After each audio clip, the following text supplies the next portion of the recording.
Bien, están viendo mi pantalla, ¿verdad? Sí, correcto. Bueno, ¿cuáles son los conceptos, lo que nosotros manejamos como buenas prácticas para la dirección de proyectos? Arrancamos con algunos conceptos que son bastante específicos y claros. Generalmente reconocido. Dicho de otra manera, generalmente reconocido quiere significar que lo que nosotros queremos ver es aplicable a la mayoría de los proyectos y que existe consenso sobre su valor y su utilidad.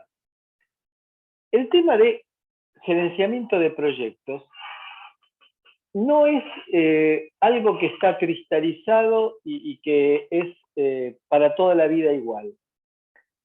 Las distintas versiones, en este momento estamos entre la sexta y la séptima versión del libro del PMBOK, no es que haya avanzado la tecnología y entre el sexto y el quinto ha habido un avance de la tecnología y trabajamos con micros de 32 bits en lugar de micros de 16, no.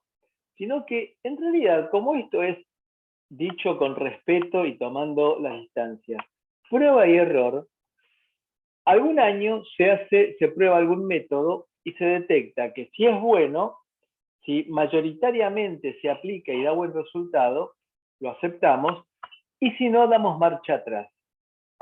Es decir, que hay prácticas porque también cambia la sociedad. Ustedes piensen que la forma en que se trabajaba hace 100 años, hoy en día es inaceptable. Es decir, trabajar a destajo. Es decir, trabajar hasta que se termine con el objetivo de la producción, que en esas eran 12 o 14 horas sin parar, hoy en día es inaceptable por la mayor parte de la sociedad mundial. A medida que va cambiando la sociedad, también van cambiando las técnicas y las metodologías llamadas buenas prácticas en la dirección de proyectos. Es decir que lo que nosotros estamos diciendo es, miren, esto lo probamos, anda bien, en general la sociedad de proyectistas lo acepta, vamos para adelante, seguimos con ello. Entonces, todo esto lo que busca es aumentar la posibilidad de éxito de una gran cantidad de proyectos. No está orientado ni a electrónica ni a telecomunicaciones exclusivamente, sino lo que indican las buenas prácticas es que lo vamos a utilizar en forma mayoritaria, en forma importante, y en general da buen resultado. ¿Es una metodología? Y una metodología significaría de que es x cuadrado más 2x menos 3 igual a 0, y en lo que está vinculado con seres humanos, eso no existe, no rige, no funciona. Con lo cual, no es exactamente una metodología, sino que son normas prácticas. ¿La medicina es una ciencia? No, la medicina trata con pacientes. De vuelta, no se cumple que el x cuadrado menos 3x más 4 igual a 0, porque estamos hablando de seres humanos. Entonces, una definición un poco más precisa de medicina nos dice que es un arte. Con lo cual, nosotros no estamos hablando de una metodología, sino que estamos dando pautas, estamos dando algunas reglas de buena práctica que en general dan resultado. Y yo tengo la libertad de decidir si las tomo o no las tomo, pero se supone que las tomo o no las tomo con algún criterio y con alguna experiencia previa. No es de que me encapriché que esta regla no me gusta y por lo tanto no la tomo, sino que no es aplicable porque estamos trabajando en el medio del Ártico o porque estamos trabajando en el Sahara. Entonces, las normas que a mí me dicen de trabajar 8 horas y no las puedo cumplir. Digo un ejemplo. Estas son recomendaciones. ¿Las tomo o no las tomo? Pero con criterio. Algunos proyectos, las pirámides de Giza, Juegos Olímpicos, Gran Muralla China, Taj Mahal, un libro para niños, el Canal de Panamá, el desarrollo de los aviones de reacción, no los vuelos, la vacuna contra la polio, la llegada del hombre a la luna. Entonces, a ver, nosotros hemos dicho que respecto del manejo de recursos y del tiempo, que con tiempo infinito cualquier proyecto es posible y con recursos infinitos también cualquier proyecto es posible. Acá estamos en que ni el tiempo ni los recursos son infinitos. Entonces, sigamos con la idea de proyecto. Las organizaciones exitosas crean proyectos que producen los resultados deseados, así que hago lo que me he propuesto hacer, en los plazos establecidos usando los recursos previstos. Es decir, no lo termino después, no lo termino antes también, no gasto mucho más de lo que se había estipulado, ni gasto mucho menos de lo que se había estipulado. ¿Por qué? Aunque parezca mentira, hay casos en los cuales adelantar algo no es bueno.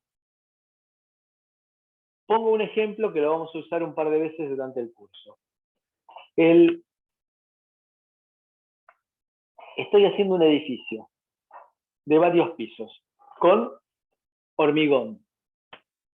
Entonces, si el camión que me tiene que traer el hormigón viene 2 días antes, no me beneficia en nada porque todavía no terminé el encofrado. El camión con el hormigón tiene que venir el día que estaba pactado, a la hora que había estado pactada, porque se supone que para ese momento mis operarios ya terminaron de armar el encofrado para que venga el camión y tire el hormigón. Análogamente, si yo presupuesto a mi gerente un proyecto que va a salir 1 millón de pesos, si después me sale 1,5 millones, me van a recontrainsultar. Y si sale 500.000 pesos, aunque parezca mentira, me van a cuestionar porque van a decir, no sos criterioso al establecer un presupuesto. Esta gente reservó plata, sacó un crédito, por ejemplo, para el 1 millón de pesos y se encuentra que están pagando intereses por un dinero que no utilizaron. Bien, entonces, acá tenemos un triángulo con el cual nos vamos a manejar y que tenemos que estar permanentemente balanceando. ¿Qué es? Planificación, schedule, costo y performance, comportamiento. Si yo aumento los costos, o digamos, si yo aumento costos, lo voy a tener que hacer o disminuyendo la planificación o disminuyendo la performance. Entonces, si me estoy queriendo pasar de costos, me van a decir, no, yo puedo pagarte tantas horas hombre, con lo cual baja o bien el comportamiento del producto o mejorar la planificación. Estos son los 5 grupos de procesos con los cuales vamos a trabajar y que ya los mencionamos cuando hablábamos del Arca de Noé y del diluvio. Proceso de iniciación, definir el alcance. Proceso de planificación. Proceso de ejecución. Fíjense que acá se realimenta. ¿Se realimenta por qué? Porque tenemos un proceso de monitoreo y control. Es decir, que voy chusmeando, es decir, largaba el ave y veía si volvía, es decir, proceso de monitoreo y control, y en base a eso tomo decisiones. Toco algo, rectifico, vuelvo a largar a la semana el ave, hasta el momento en el cual el producto, el desarrollo está terminado, y en el proceso de cierre tomo, en el proceso de cierre tomo en consideración las cosas buenas y las cosas malas del proyecto. Acá tenemos que tener en consideración algo importante. Ese algo importante es que a medida que vamos avanzando hacia la derecha del proyecto, cualquier modificación nos cuesta más. Ustedes imagínense que detectamos un error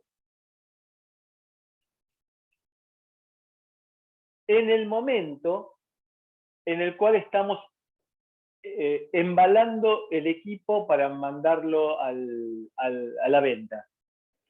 Evidentemente que ahí el costo de rectificar ese error va a ser mucho más grande que el costo de rectificar un error cuando estoy en el proceso de iniciación o en el proceso de planificación. Con lo cual, hay que ser criterioso, y el criterio lo da la experiencia. Lamentablemente, nos guste o no, es así, para poder rectificar errores. Entonces, acá hemos hablado de 5 grupos de procesos que no tienen que confundirse con las fases del proyecto. Las fases del proyecto son las que aparecen en la parte inferior de la imagen. Arranque del proceso, que se correspondería con la iniciación del proceso, organización y preparación, planificación, hacer el trabajo, ejecución, y el cierre del proyecto. Entonces, una cosa son los grupos de proceso, otra cosa son las fases del proceso. Entonces, en la frase de hacer el trabajo, en realidad estamos manejando 2 grupos de procesos, que son el de ejecución y planificación, y que se realimenta. El esfuerzo no es constante con todo el proyecto, durante el proyecto, sino que el esfuerzo se va a concentrar, como vemos en la imagen, en la etapa de ejecución del trabajo. Con lo cual, la cantidad de gente que va a estar trabajando durante las distintas fases del proyecto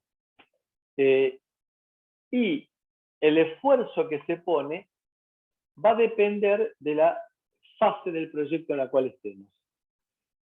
Entonces, al iniciar el proyecto es un pequeño grupo de gente que está trabajando.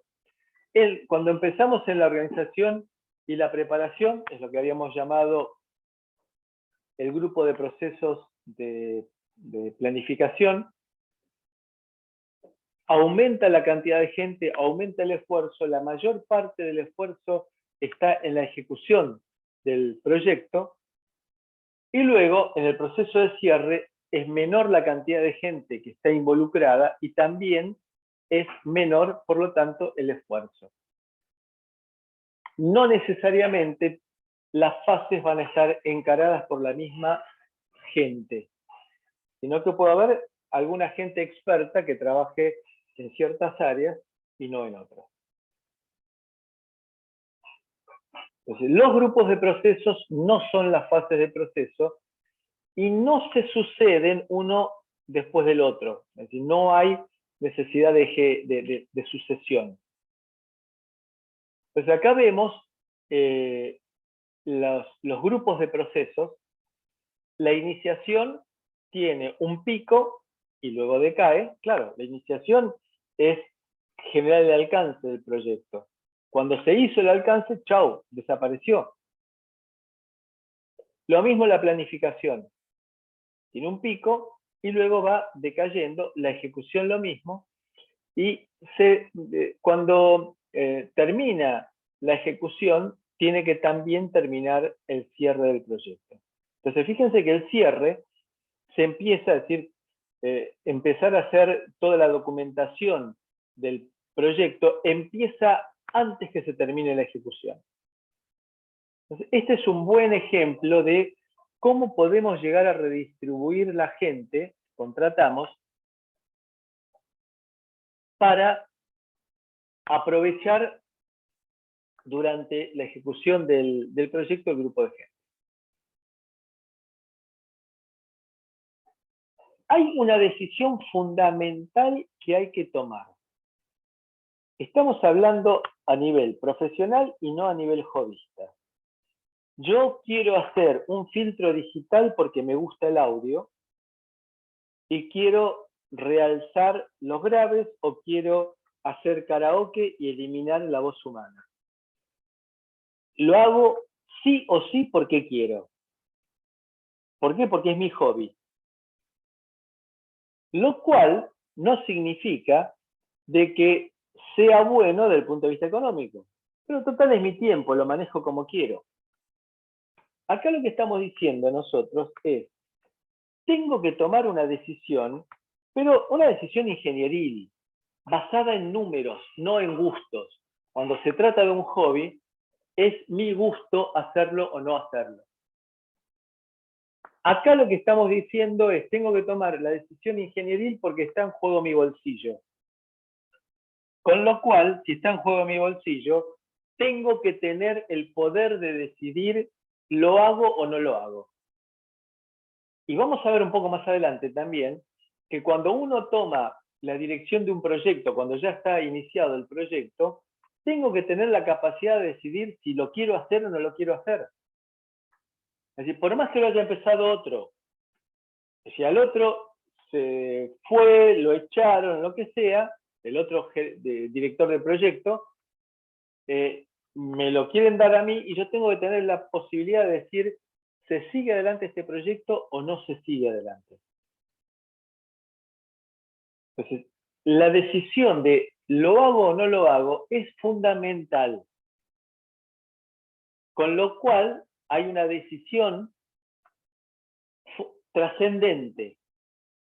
Tiene que ser desapasionada. Tiene que ser fría del punto de vista de que está en juego, llamémoslo el futuro de la empresa, porque si me mando una macana en la decisión, meto a la empresa en un conflicto económico. Entonces, fundamental poder tomar la decisión de ¿lo hago o no lo hago? ¿Podemos hacerlo? Es decir, ¿estamos en condiciones de encararlo? Si a mí me vienen a pedir ahora un proyecto Apolo, y no, yo no estoy en condiciones de hacerlo, porque no tengo la experiencia, no tengo la gente capacitada, no tengo los recursos para hacerlo. Entonces, ¿debemos hacerlo? ¿Podemos hacerlo? Son dos decisiones fundamentales que hay que tomar antes de empezar, antes del proceso de iniciación. Así que dentro del proceso de iniciación, lo primero que tengo que hacer es estudiar el proyecto y decidir, ¿lo hago o no lo hago? Y después recién fijar el alcance del proyecto. Y después recién planificar. Pero es fundamental, ¿lo hago o no lo hago?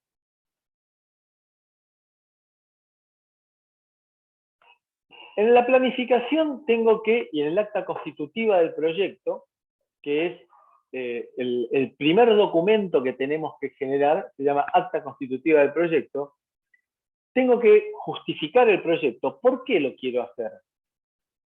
¿Por qué la sociedad necesita que yo haga este proyecto?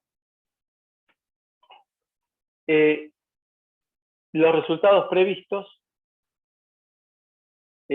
restricciones e hipótesis, todo esto va a aparecer en el acta constitutiva, que nosotros tenemos en el campus virtual como referencia. Listado de restricciones e hipótesis, decimos entonces. Después tenemos que hacer el desglose de trabajo previsto, el WS, el Work Breakdown Structure, el cronograma, el diagrama de Gantt. Después de todo esto, asignar roles y responsabilidades. Por el momento, para nosotros, la palabra responsabilidad es una palabra difusa, vaga, no sabemos exactamente qué quiere significar. Pero responsabilidad es la capacidad de tomar decisiones dentro del proyecto. La responsabilidad es indelegable. ¿Indelegable de quién? Del gerenciador del proyecto, del project manager. Él tiene la responsabilidad, no se la puede delegar a terceros. Lo vamos a ver bastante más adelante, pero digamos es para ir fijándonos algunos conceptos. Puede delegar autoridad, pero no responsabilidad.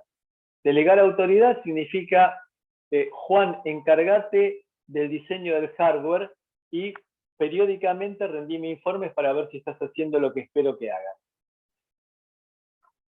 ¿Quién sigue siendo el responsable del diseño del hardware?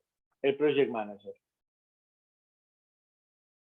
¿Quién tiene la autoridad para tomar decisiones y dar directivas a los distintos integrantes del grupo?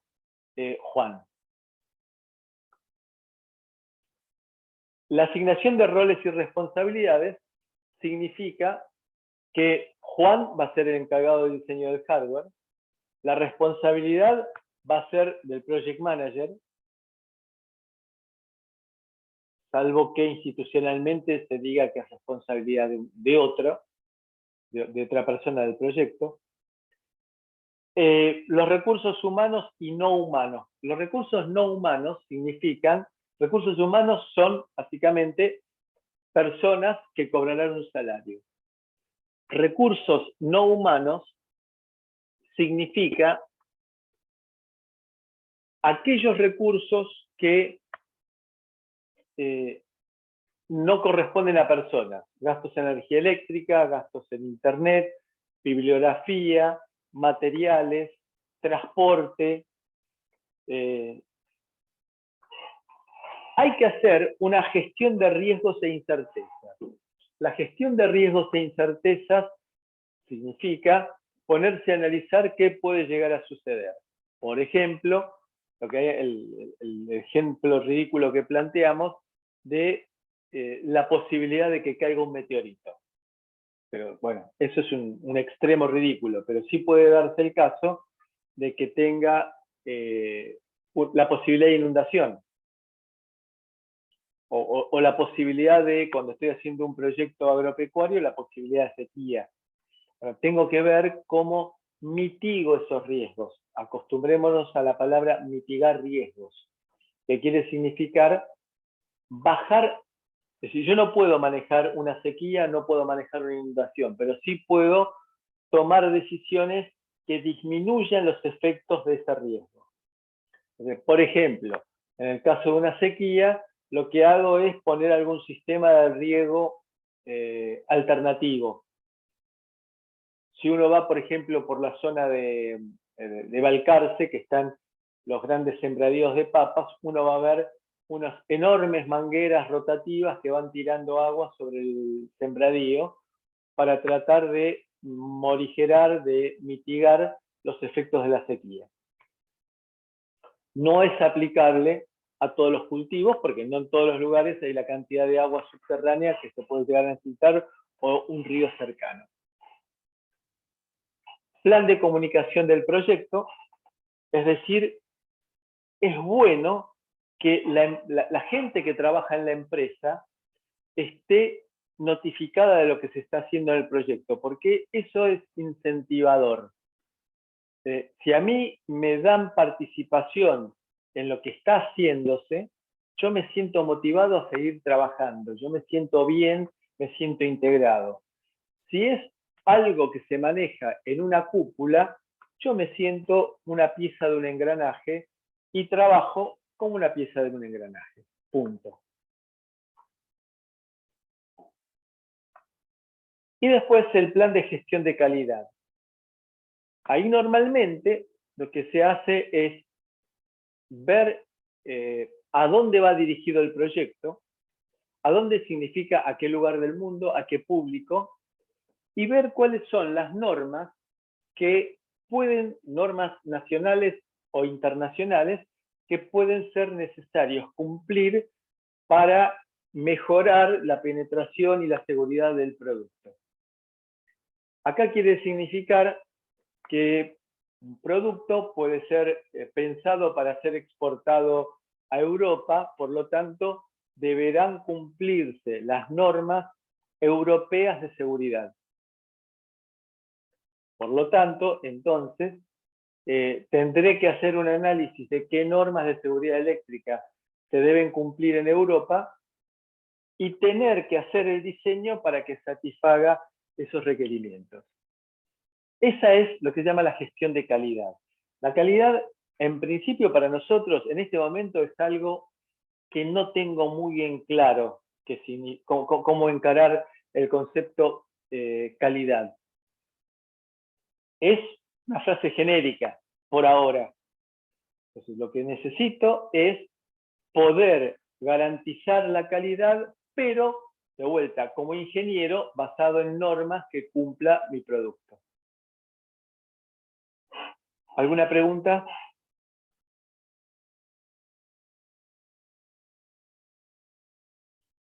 ¿Me van siguiendo hasta aquí? Sí. ¿Les resulta entendible la materia? ¿Están vislumbrando cuál es la idea de la materia?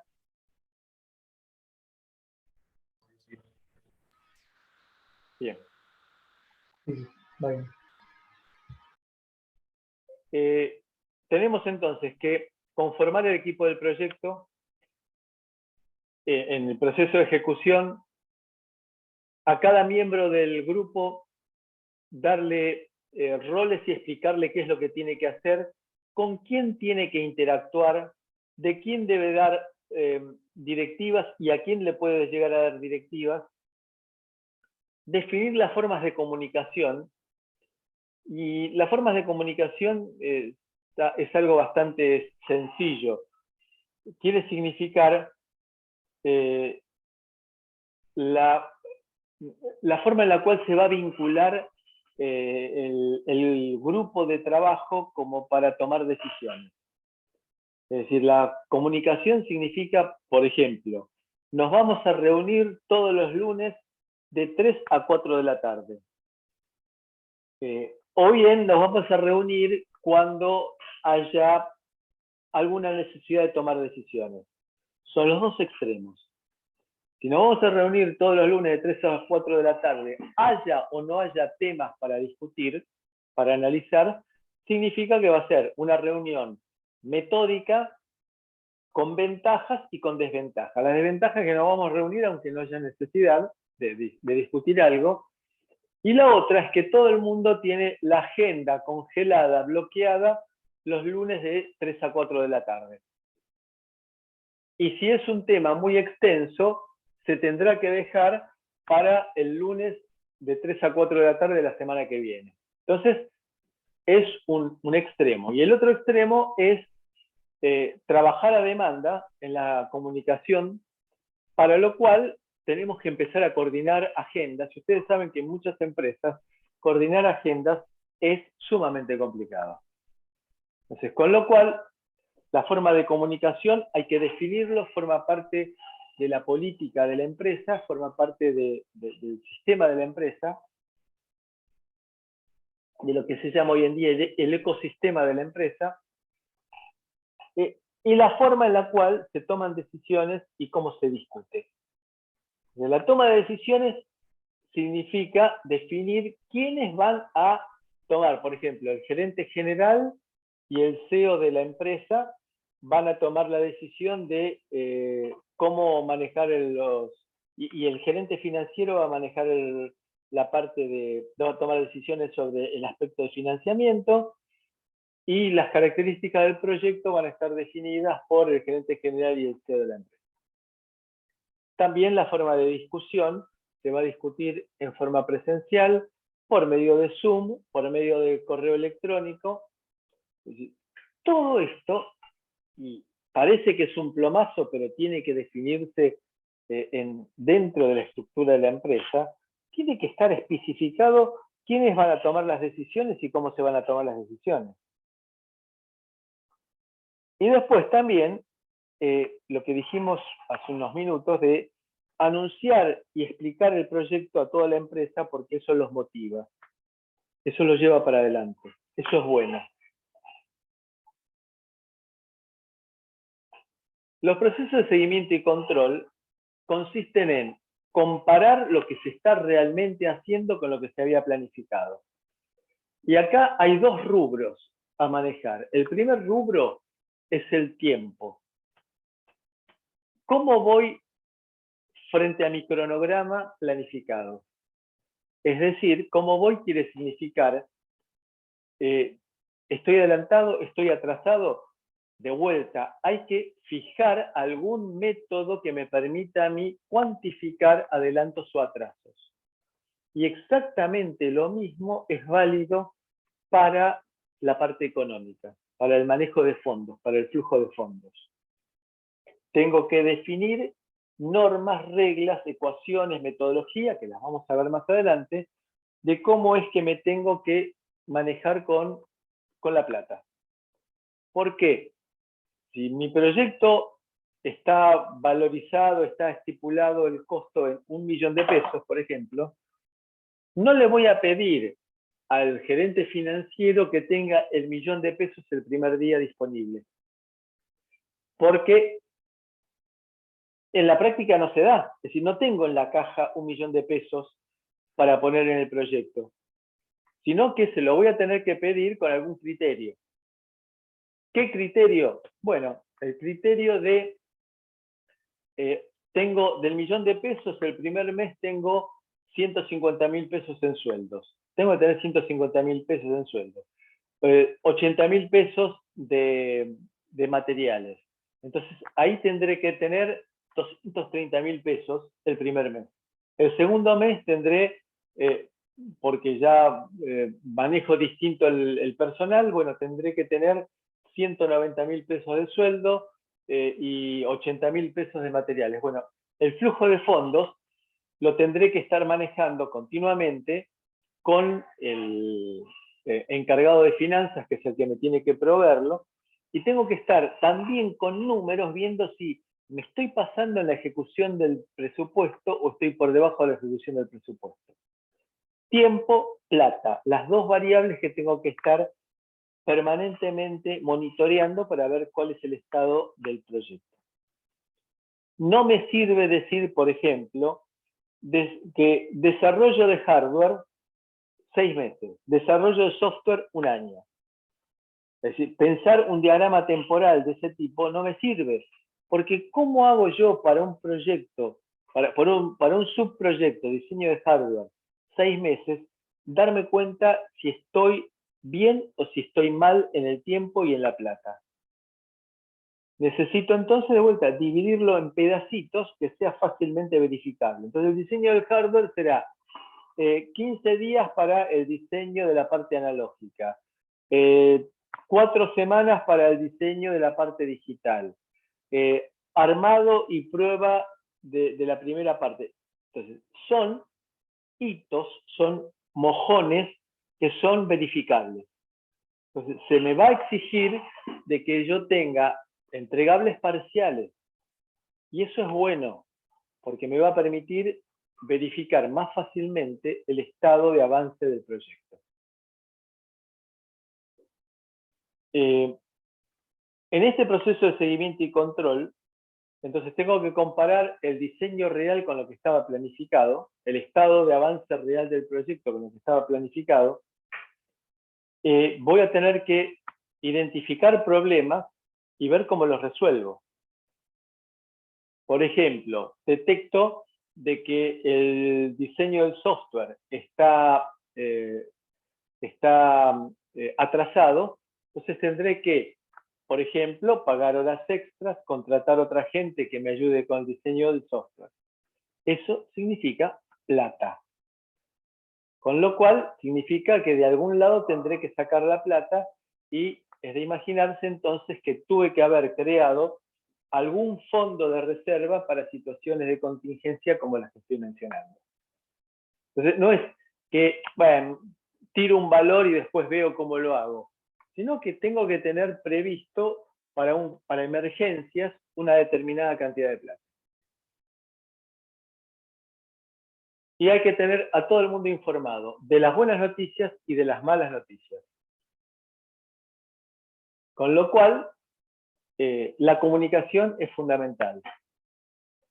hay que dar también las malas noticias en el momento apropiado y no esperar hasta el final, cuando ya el proyecto se esté derrumbando, para informar de que tenemos problemas. Eso significa mantener a todos informados. Y el proceso de cierre implica que el cliente, que vamos a ver cuál es la función del cliente como interesado, tiene que dar la aprobación de los resultados finales. El cliente es, dicho en una forma simplificada, quien me encargó el proyecto, quien pone la plata para pagar los sueldos, en definitiva. Y esa es la persona o el grupo de personas que tiene que darme la conformidad del proyecto cuando el mismo esté terminado, o cuando yo crea que está terminado. Porque va a tener que firmarse contratos, entregar la última parte de la plata que haga falta, y garantizar, de esa forma, de que le ponemos un moñito a nuestro proyecto. Entonces, el proceso de cierre, se cierran los contratos, se deriva, en el caso de que se trate de una empresa que tiene múltiples proyectos, se derivará a la gente a otros proyectos, o bien se cerrarán algunos contratos, y habrá alguna gente con la cual no se le renovará el contrato, se la contrató por 9 meses y bueno, luego no se continúa el contrato porque era un especialista para un tema en particular. Habrá otra gente, por ejemplo, los diseñadores de software, que serán reencausados hacia otro proyecto.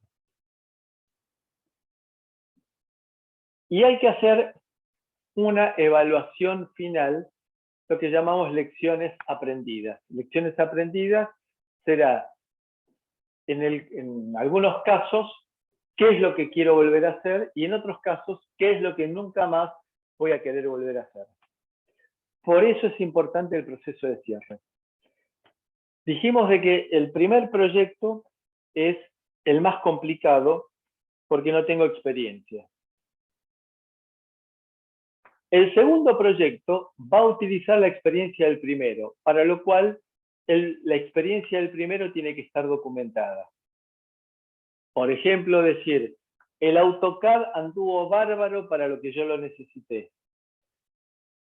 Y el otro software que quise probar para el diseño de impresos anduvo mal. Este proveedor es confiable, entrega a tiempo y cumple, y los precios son adecuados, o por el otro lado, todo lo contrario. Entonces, todo ese tipo de aprendizaje tiene que quedar escrito. No puede darse nada por implícito. Tiene que quedar escrito, que tiene que quedar documentado.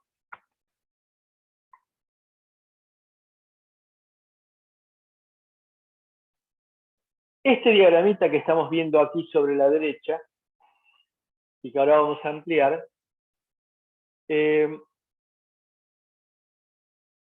lo vamos a utilizar bastante a lo largo del curso. Lo vamos a usar mucho a lo largo del curso. Entonces, hay dos procesos de iniciación. Desarrollar el Project Charter, el acta constitutiva del proyecto, que es la semilla de nuestro proyecto, porque ahí está definido qué es lo que queremos hacer, con qué vamos a contar, por qué lo queremos hacer, y después identificar los interesados, stakeholders, que es una palabra que vamos a usar frecuentemente. Entonces veamos en detalle. ¿Alcanzan a ver bien esa imagen? Hago una consulta ahí con respecto a los stakeholders. Sí. Ahí en esa parte, ¿se refiere al cliente o al proceso interno de la empresa? Sería a la PMO de la empresa. Hay varias instancias. Lo vamos a aclarar en unos minutos, Byron. Listo. Hay gente de afuera y gente de adentro. Entonces, perdón, vuelvo a la pregunta. ¿Ven bien esta imagen? ¿Alcanzan a leer las filas y columnas? Sí, en plan empresa completa Bueno, fíjense ustedes que en las columnas tenemos los grupos de procesos. Inicio, planificación, ejecución, monitoreo y control y cierre. Entonces, acá vemos que los procesos de inicio son en la fila gestión de la integración del proyecto. Entonces, el proceso de inicio de la gestión de integración del proyecto es desarrollar el acta de constitución del proyecto. Vamos a ver algunos ejemplos para entender esto. Y a su vez, en la última fila dice gestión de los interesados del proyecto. Identificar a los interesados, identificar a los stakeholders. Esto es en el proceso de inicio. Entonces, el proceso de inicio es, tenemos que tener en claro que es correcto el propósito del proyecto, así que tiene sentido el proyecto, porque, a ver, quiero hacer alas para ponerme y volar. Bueno, el proyecto está partiendo de algo que no tiene sentido hoy en día. No me puedo poner alas y querer volar. No tiene sentido encarar eso. Entonces, el propósito en ese caso no es correcto. El proyecto, lo que quiero hacer, como lo quiero hacer, ¿está bien? ¿Es correcto? Y luego, por último, las condiciones. Las condiciones significa el tiempo que me ponen, dónde quieren que lo haga, el costo que me proponen como costo disponible, como monto disponible, como presupuesto. Y con esto lo que se pretende es tener la certeza de que estoy bien encaminado al hacer este proyecto. Entonces, si hay alguna de estas condiciones no tiene sentido porque me dan poco presupuesto o porque el tiempo es inadecuado o por muy corto o por muy largo, tengo que estar en condiciones de desistir de hacer el proyecto. Entonces, si llegamos al punto en que ya estamos iniciando el proyecto, tenemos que tener la certeza de que el proyecto se puede hacer y que, si bien, por supuesto, tiene riesgos y puede llegar a fracasar, esos riesgos son los mínimos. Hacer un análisis con los interesados o stakeholders. Y vamos a hablar un poquito sobre esto. Tenemos que entender por qué se hace el proyecto, cómo va dentro de la empresa, de la organización. A ver, si es una empresa metalúrgica, ¿tiene sentido que yo quiera hacer una fábrica de caramelos dentro de la empresa metalúrgica? La estructura de la empresa no está pensado para eso. Entonces, eso es lo que llamamos cómo mi proyecto se inserta dentro del plan estratégico de la organización. ¿Qué prioridad tiene? Es decir, es un proyecto en el cual las autoridades de la empresa están enfocadas y dicen, vamos para adelante, que este proyecto nos interesa, o bien, si querés, hacelo. Fíjense que las actitudes son distintas y el apoyo que voy a tener va a ser distinto también. Y después hay que identificar quién fue el iniciador, el que tuvo la idea original. Para crucificarlo si fracasó, no. Sino que si hay alguna duda, tener alguien a quien ir a preguntarle. Entonces, por ejemplo, si el diseñador, el que tuvo la idea original, decía de un equipo que tiene que estar al aire libre de color blanco, ¿por qué color blanco? Si la empresa, el color, digamos, el identificatorio de la empresa es el azul oscuro. Entonces uno va y le dice, ¿Por qué color blanco? Bueno, hay que saber a quién preguntarle por qué color blanco. Entonces dirá, por ejemplo, porque va a estar a la intemperie y si lo ponemos un color oscuro va a absorber calor y va a levantar temperatura. Ah, pues, bueno, ahí es bueno entonces tener identificado quién es el que inició el proyecto con la idea original. Hay que ser muy claro en los objetivos del proyecto.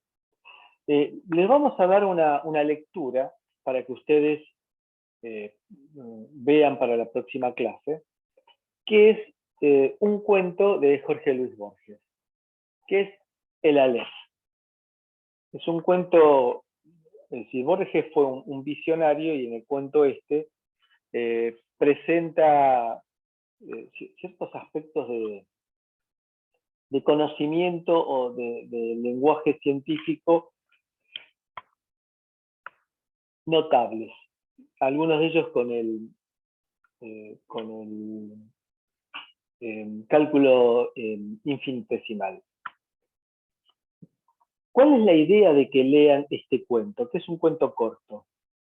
La idea es que para mí Borges es un ser de otro plano, desde el punto de vista literario, y vean lo poco que adjetiva, casi no adjetiva, describe hechos. Si uno se pone a analizar, no tiene ni una palabra de más ni una palabra de menos. Y ha sido por ese motivo usado como referencia en muchas academias como modelo de escritura. El ingeniero, de vuelta, tiene que expresarse como ingeniero. Entonces, cuando ustedes hacen un informe, tienen que centrarse en lo que quieren informar. Entonces, nada de adjetivos. Es decir, poner adjetivos calificativos de que inmensamente importante. No, es importante. Un desarrollo gloriosamente implementado. No, desarrollo culminado. Entonces, cuando hablamos de los objetivos del proyecto, hay que enunciarlo de una manera concisa. Concisa significa sin demostraciones literarias. Hay que tener clara la idea de lo que se quiere expresar y expresarlo en la menor cantidad de palabras posible. Porque seamos realistas, si a mí me dicen que hay un proyecto y que para el acta constitutiva del proyecto son 10 páginas, yo no llego a leer 10 páginas de acta constitutiva del proyecto. Significa de que tuvo un arranque poético el que lo escribió y no es lo que se busca con el acta constitutiva. Entonces, enunciación, un texto que exprese los objetivos, cuantificable, que defina los resultados esperados. De vuelta, nada de alto, bajo, ancho, estrecho, angosto, no, números. Enunciación, desarrollar un sistema que reporte las ventas del mes. Clarito, conciso, no tiene florcitas esto. Cuantificable. Debe incluir los ítems vendidos, el importe total y los reclamos. Bien, una base de datos. El sistema debe estar operativo el 18 de marzo a las 22 horas. Los gastos de desarrollo no pueden exceder los 400.000 pesos. El sistema debe ser aprobado por el vicepresidente y el gerente. Punto. Está bien descrito lo que se tiene que hacer. En 4 renglones.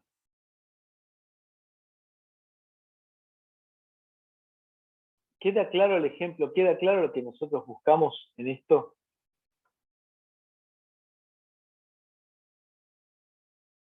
Rodrigo, Myron, ¿queda claro?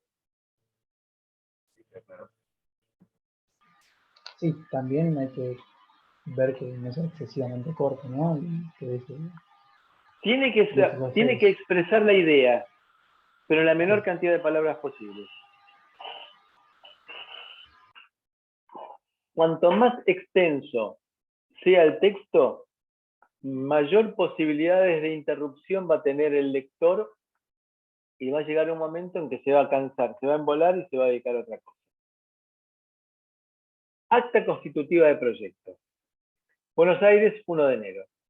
De mi consideración, con el fin de comenzar los trabajos necesarios para el proyecto de análisis de factibilidad de la fabricación del primer sistema aeroportuario de detección automática de sustancias explosivas mediante el escaneo de las valijas de los pasajeros, SADACE, ¿por qué se define de esa manera? Porque a partir de ahí voy a poder usar SADACE, pero lo tengo que definir una vez. Recuerden esto, es importante. Si voy a usar una sigla, la tengo que definir antes, por lo menos una vez.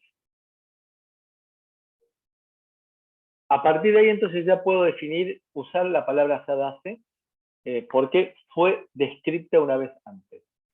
Se asigna este proyecto al señor José Alameda, quien actuará como gerente del proyecto y de quien se espera que a la fecha de finalización del trabajo entregue la documentación técnica en la cual se expliciten los tiempos y costos necesarios de la fabricación de dicho sistema.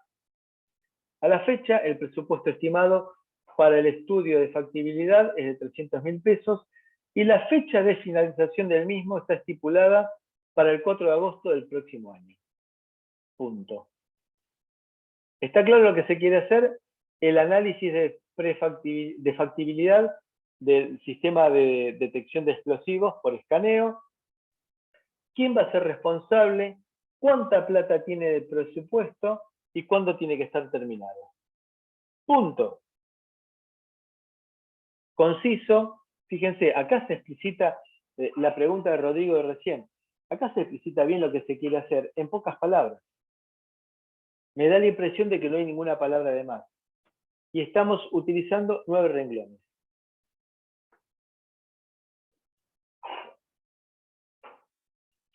¿Quiénes son los interesados o stakeholders?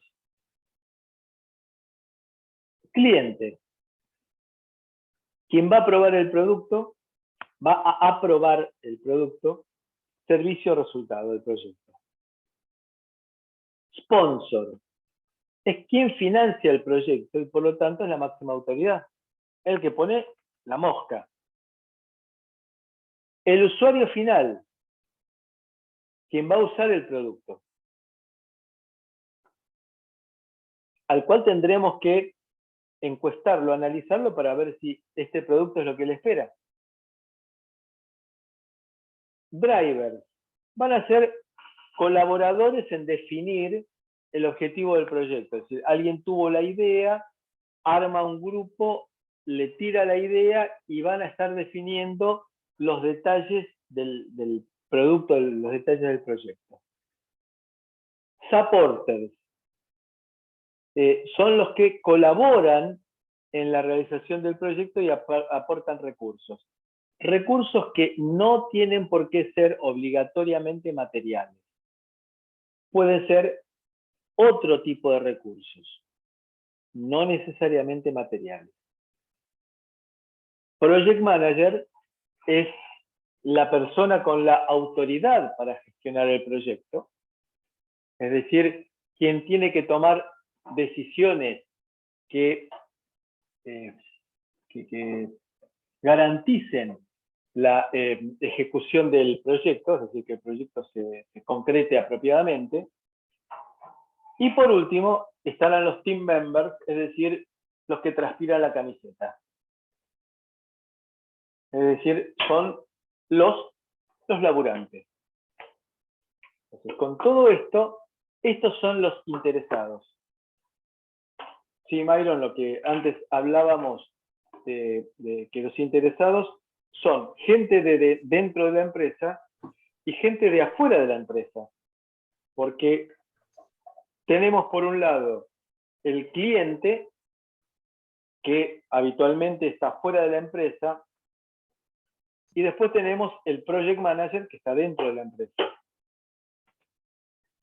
Con todo esto, entonces, tengo que identificar en cada caso a quiénes son los integrantes de la empresa, los integrantes del proyecto, los stakeholders, del proyecto. ¿Queda claro? ¿Hay alguna duda sobre esto?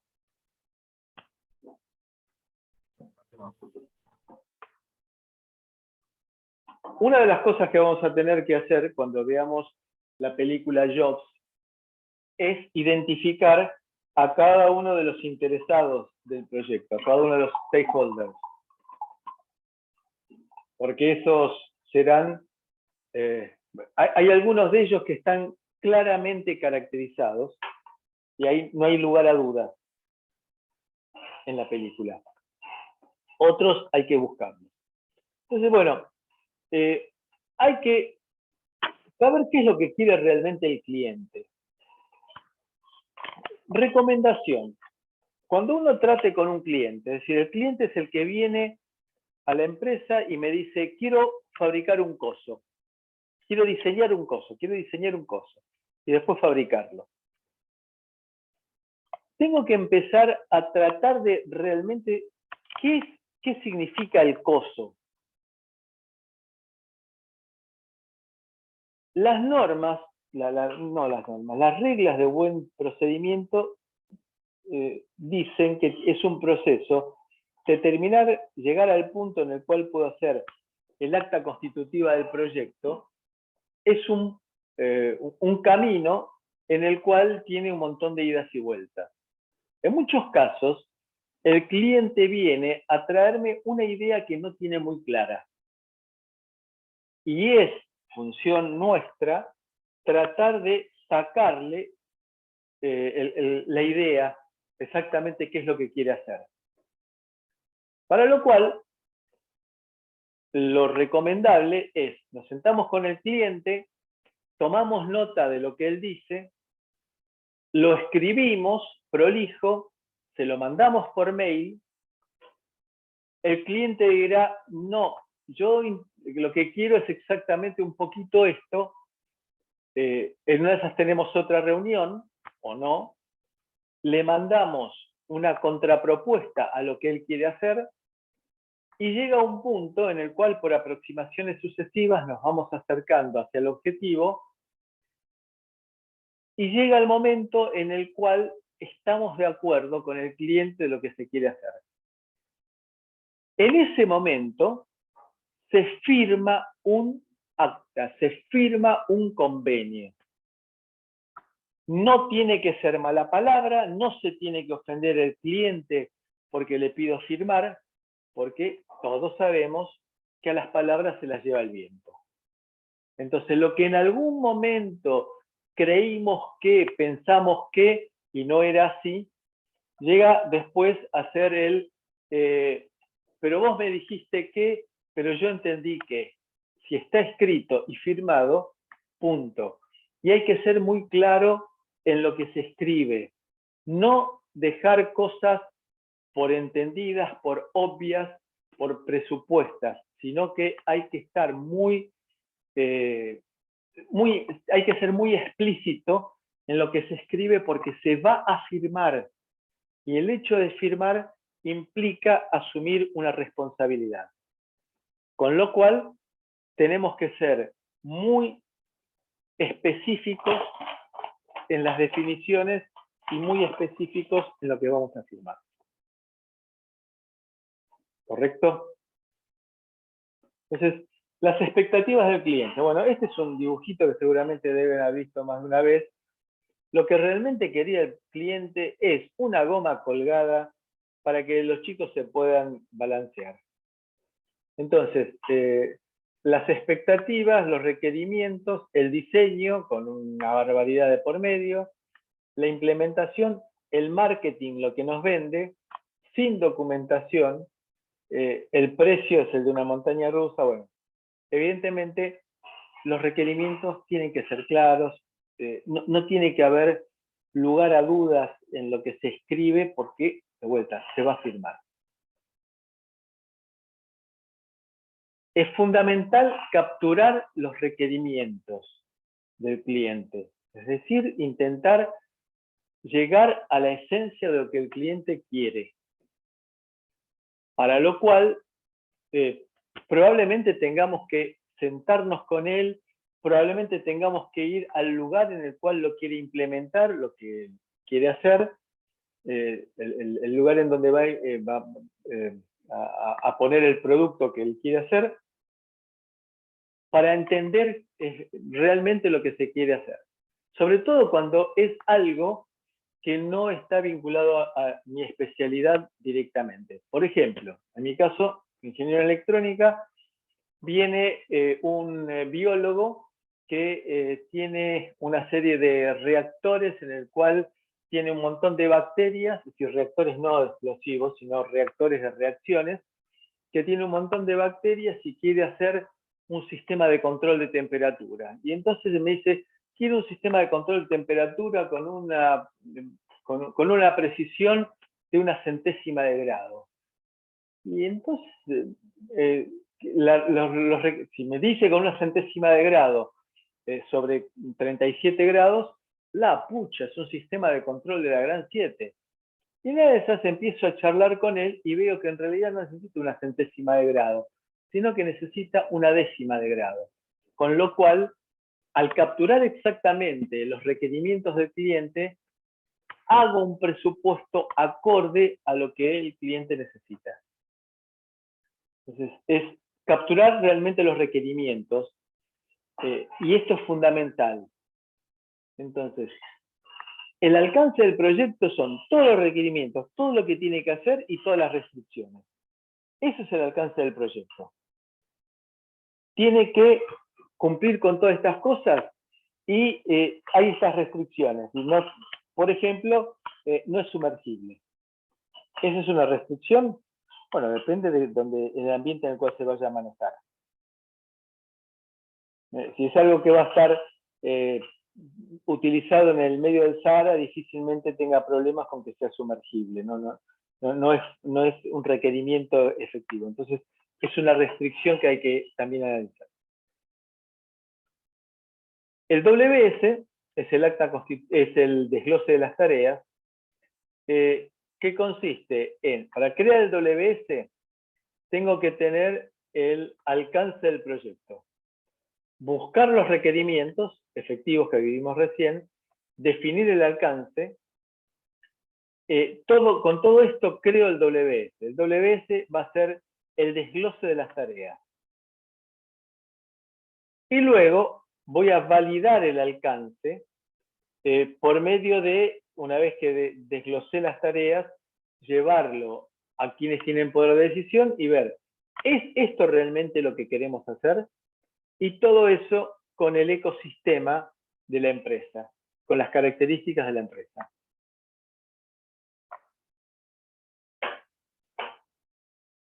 El WS describe detalladamente el trabajo. Un WS, un desglose de tareas de 4 renglones, no me sirve. Porque evidentemente no desglosa ninguna tarea. Es fundamental, cuanto mejor desglose las tareas, más fácil va a ser la implementación. Volvamos al caso, desarrollo del software 1 año. Si yo lo escribo de así, desarrollo del software en 1 año, la implementación es compleja porque no voy a saber qué es lo que tengo que hacer en 1 año. Entonces, si yo lo voy desglosando, como vamos a ver en algún ejemplo, poniendo primero búsqueda de herramientas de trabajo, selección del lenguaje más adecuado para este proyecto, ejercitación con el lenguaje y el entorno de desarrollo, primeras pruebas sobre el hardware, y, interfaces desarrollo de las interfaces de entrada-salida, desarrollo del sistema operativo, desarrollo de las tareas. Bueno, fíjense que voy dividiendo el desarrollo del software en un montón de subtareas que me van a resultar mucho más fáciles de implementar. Porque, de vuelta, si no lo tengo descrito, es un gran globo. Acá lo que estamos haciendo es proponiendo pedacitos mucho más claros y mucho más fáciles de tirar a un responsable, de dárselo al responsable de hacerlo, porque le tengo que decir, diseñame una interfaz de salida para un display gráfico. Entonces, por eso que me va a permitir el WS definir roles y responsabilidades, asignar tareas a los miembros del equipo, relevar información durante la ejecución y la comunicación del estado del proyecto. Hay que cubrir el 100% del proyecto, no dejar algo por sobreentendido, no dejar algo por, sí, esto es evidente, esto es obvio, las cosas obvias no existen. Y por último también, hay que evitar duplicar tareas, porque estamos malgastando recursos si duplicamos tareas. Por ejemplo, quiero armar una bicicleta. ¿Cómo hago para armar una bicicleta? Bueno, fíjense, la bicicleta tiene manubrio, asiento, el cuadro, que es la parte central, que es lo que vemos acá en azul, rueda delantera, rueda trasera, pedales y la cadena de transporte, del movimiento. Entonces, ¿cómo hacemos el WS de esta bicicleta? Para diseñar una bicicleta. Entonces, veámoslo. La bicicleta tiene cuadro, bielas, ruedas, freno, cambios, y después todo esto lo tengo que armar. Entonces, tengo el cuadro propiamente dicho, el manubrio, las tijeras y el asiento. Rueda delantera, rueda trasera. Fíjense, este es un entregable. Rueda delantera es un entregable. Es decir, a mí me dan la rueda delantera, no me dan la rueda y yo después le tengo que montar el neumático, sino que a mí me dan la rueda armada. Rueda trasera, lo mismo.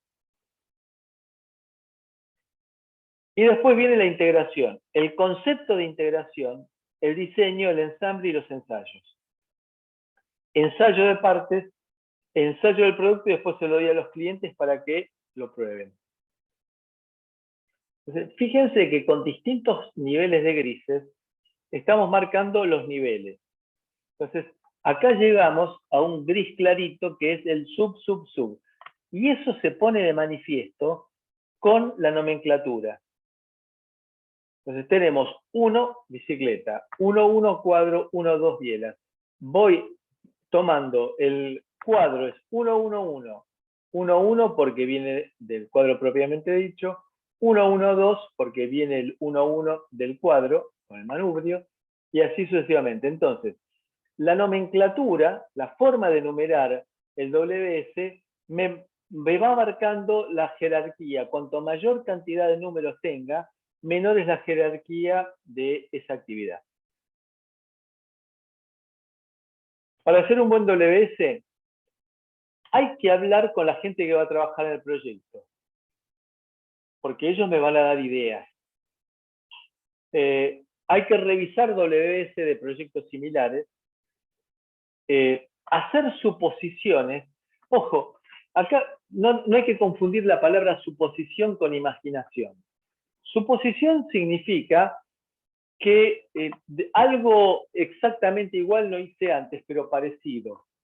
O voy a poder utilizar algún método, como por ejemplo Monte Carlo, como para establecer regímenes, para establecer valores, para establecer estimaciones, pero no azarosas, sino que tienen algún apoyo técnico. Digamos, no son números tirados al azar, sino que son números estimados, pero con algún criterio.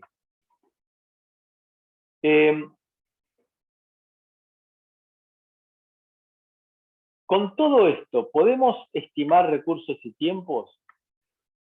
Y con el WBS, lo mejor estructurado, ¿otra persona va a alcanzar a entender el proyecto? Y esto es importante. Tengo que ser lo suficientemente explícito como para que otro entienda qué es lo que quiero hacer.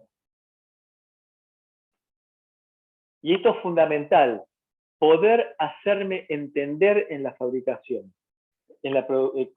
para producirlo. Hay que llegar a un nivel de desglose de tareas que cada tarea esté en el orden de 80 horas hombre. Es decir, 2 semanas de trabajo. ¿Por qué esta cifra? Bueno, porque si bajamos de este valor, si nos vamos a un valor menor, vamos a producir, digamos, una tarea no puede ser ajustar un tornillo. Ahí caemos en el ridículo, es una tarea demasiado elemental. Y la otra tampoco puede ser una tarea, yéndonos al otro extremo, armado de un prototipo. Tengo que desglosarlo mejor. Entonces, el límite es de las tareas es de 80 horas por persona. El WS identifica los entregables. No indica ni el orden cronológico ni los tiempos. Volvamos para atrás. En este WS, ¿alguien dice de que tengo que armar el cuadro antes que las ruedas? No. Evidentemente, sí, para integrar tengo que tener armadas las partes, pero eso no me lo está diciendo el WS, sino que esto me lo va a dar el cronograma. El WS no habla de tiempos. Es decir, no habla de tiempos ni de duración ni de precedencia de uno sobre el otro. ¿Puedo tener un grupo de gente diseñando y armando el cuadro y otro grupo de gente con las ruedas? La respuesta es absolutamente sí.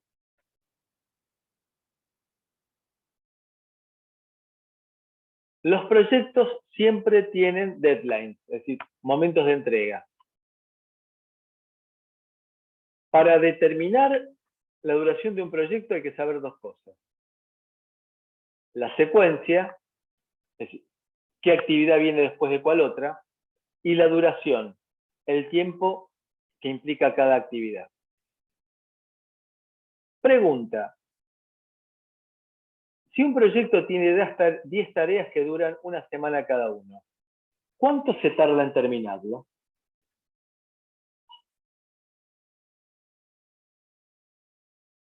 ¿Qué les parece? Escucho.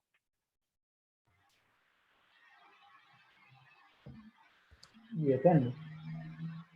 ¿Cómo? Para mí no se puede poner un tiempo, ¿Por qué? porque no conozco cuánta gente, o sea, cuántas tareas puedo resolver al mismo tiempo. O sea, si tengo 10 grupos que cada uno se encarga de una tarea y pueden ser todos en paralelo, podría terminar una semana. En cambio, si necesito que termine uno para entonces poder elaborar el otro, ya hay como una semana más de atraso. No sé tanto de los Es datos. decir, porque no conozco la secuencia. Claro. La secuencia puede ser que esté haciendo las 10 tareas en paralelo, con lo cual Y tampoco la capacidad también. Por supuesto. Pero se supone que si yo armé la secuencia es porque esa secuencia tiene como criterio la disponibilidad de gente y de recursos.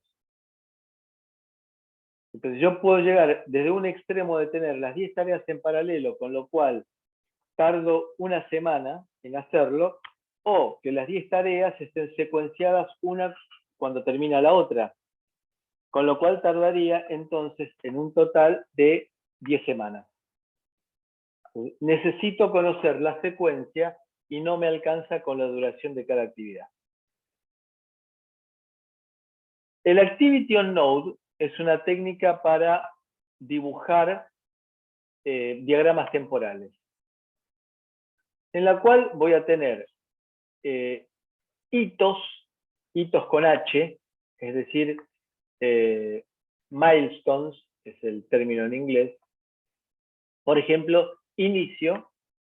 Fíjense, inicio no es una actividad, es decir, start, arrancar.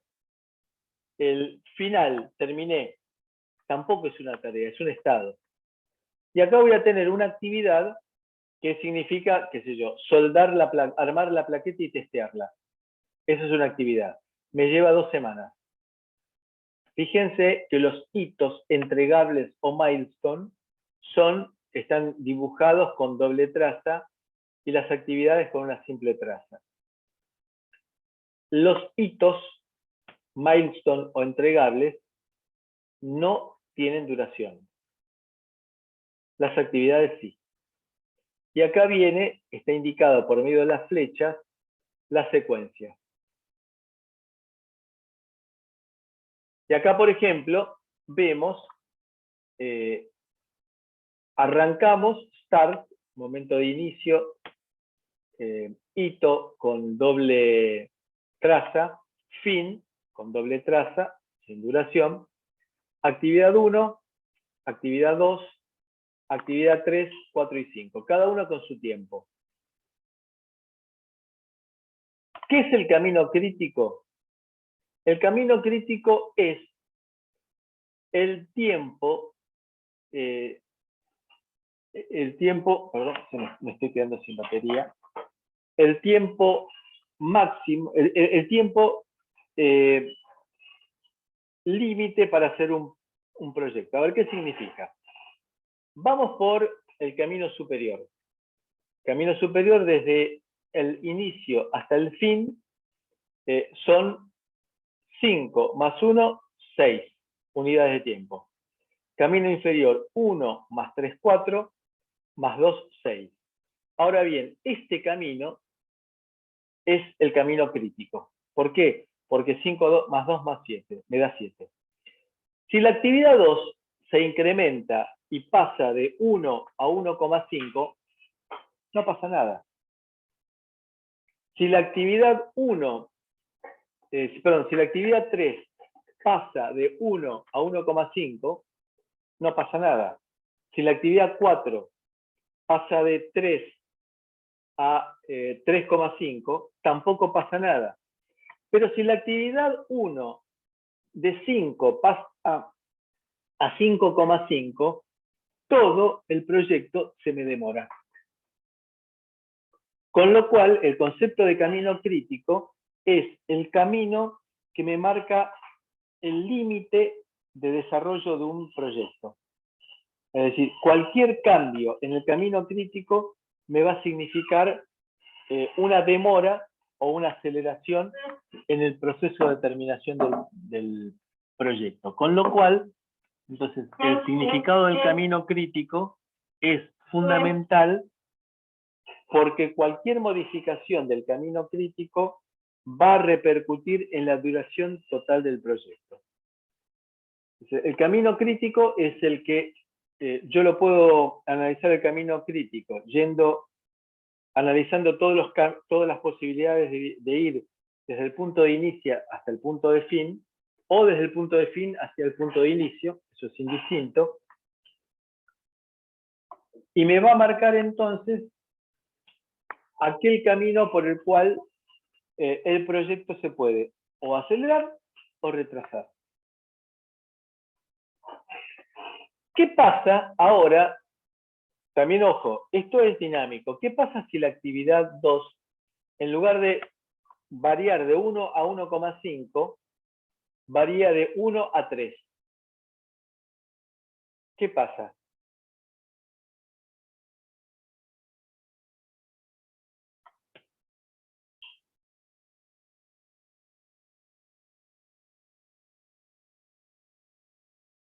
Si la tarea 2, la actividad 2...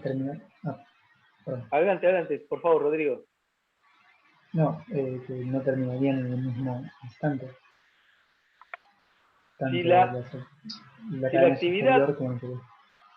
Si la actividad 2 de 1 pasa a valer 3, me cambia el camino crítico, porque si varía ahora a 3, voy a tener que este camino va a valer 8 y este camino va a seguir valiendo 7. Es decir que la variación de la actividad 2 o de la 3 o de la 4 o de la 5 me podría llegar a cambiar el camino crítico. Entonces, esto es dinámico. Es decir, que el Activity on Node es necesario hacerlo para determinar caminos críticos. Otra forma de manejar la parte de tiempos es por medio del diagrama de Gantt. El diagrama de Gantt son barras en las cuales se marca, de acuerdo con una nomenclatura, la vinculación de una tarea con otra. Esto que aparece acá como un rombo es un hito o un milestone, un entregable. Y esto que aparece aquí en línea de punto y traza es la línea de tiempo, significa ahora. Entonces, acá estoy vinculando todas las tareas y hoy en día existe software, el cual ese software me permite a mí dinámicamente ir diciendo, uy, se me demoró esta tarea. Perdón, una cosa muy importante. Esta nomenclatura que aparece en la columna de identificación de la actividad es la numeración que me viene del WS. Así que el Gantt se hace después del WS. Y el WS es la base para hacer el Gantt. Entonces, ¿qué pasa si se me demora una tarea? Bueno, ingreso y digo que la unidad de calendario en lugar de ser 67 pasó a ser 69 y el software automáticamente me recalcula las otras tareas teniendo en cuenta la vinculación. Entonces, si la tarea 11B se me demoró, como la 11T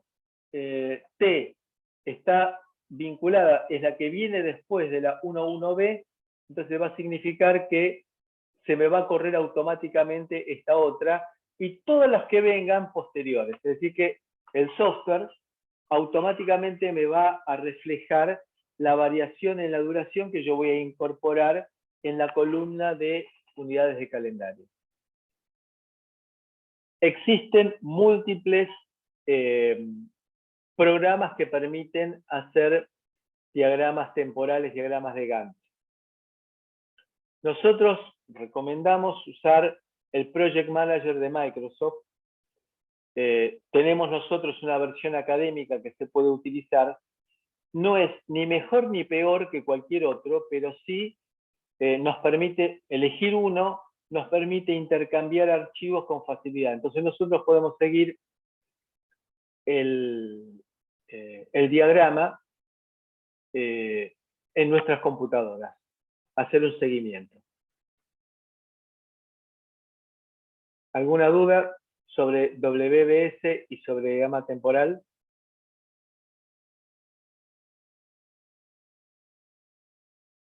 No. Bien. Entonces, si les parece, dejamos acá y en la semana próxima vamos a empezar con la parte de gestión de riesgos, que les recomiendo que lean. Ahora yo les voy a habilitar el acceso al campus virtual y les recomiendo que lean el material y que lo traten de buscar en el PMBOK, traten de conseguir el PMBOK y el Project Management for Dummies, y vamos a hablar de la gestión de riesgos y la gestión de calidad y la parte de costos. Y con lo cual terminaríamos este primer pantallazo de la forma que vamos a trabajar y luego vamos a empezar con cada una de las etapas en detalle. ¿De acuerdo? Perfecto. Buenísimo. ¿Qué les pareció que la materia, cómo la ven? ¿Es lo que ustedes esperaban? ¿Les resulta tedioso?